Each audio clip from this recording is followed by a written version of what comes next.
Hi friends, Sai மந்த்ராஸ்லேருந்து நான் சாயோட யந்திரம் order பண்ணியிருந்தேன்.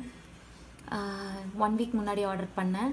ஆக்சுவலாக நேற்று டெலிவர் ஆகிருக்க வேண்டியது, பட் வியாழக்கிழமை அதுமா பாபா வீட்டுக்கு வந்துட்டார். எனக்கு அது ரொம்பவே சந்தோஷமாக இருக்குது, வியாழக்கிழமை டெலிவர் ஆனது. இது வந்ததும் நான் ரொம்பவே எக்ஸைட் ஆகிட்டேன். இதெல்லாம் உங்ககிட்ட காட்டணுன்னு தான் இந்த வீடியோ நான் எடுத்து அனுப்புகிறேன். எனக்கு வியாழக்கிழமை அதுமா இந்த பார்சல் என் கைக்கு வந்தது ரொம்பவே சந்தோஷமாக இருக்குது. ரொம்ப நீட்டாக பார்சல் பண்ணி கொடுத்துருக்காங்க. ரொம்ப அழகாக இருக்குது பார்க்குறதுக்கு. சாயப்பாவுடைய ஊதி,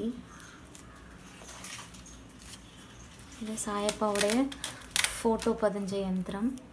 நல்லா வெயிட்டாக இருக்குது. இதை பூஜை ரூமில் வைக்க போகிறேன். சாயப்பா வீட்டுக்கு வந்த நேரம் எல்லாமே நல்லதாகவே நடக்கும்னு நான் நம்புகிறேன். நீங்களும் நம்பிக்கையோடு இருங்க. நீங்கள் வேண்டுனது எல்லாமே நல்லா நிச்சயமாக நிறைவேறும். நானும் அந்த நம்பிக்கையோடு தான் இருக்கேன். அவர் வீட்டுக்கு வந்த நேரம் எல்லாமே நல்லபடியாக நடக்கும்னு எனக்கு நம்பிக்கை இருக்குது. அதுவும் வியாழக்கிழமை அதுவுமா அவர் வந்தது எனக்கு ரொம்பவே சந்தோஷமாக இருக்குது. இங்கே பாருங்கள், நீங்களும் ஆர்டர் பண்ணுங்கள். இதை வீட்டில் வைக்கிற நேரம் எல்லாமே நல்லதாகவே நடக்கும். தேங்க்யூ.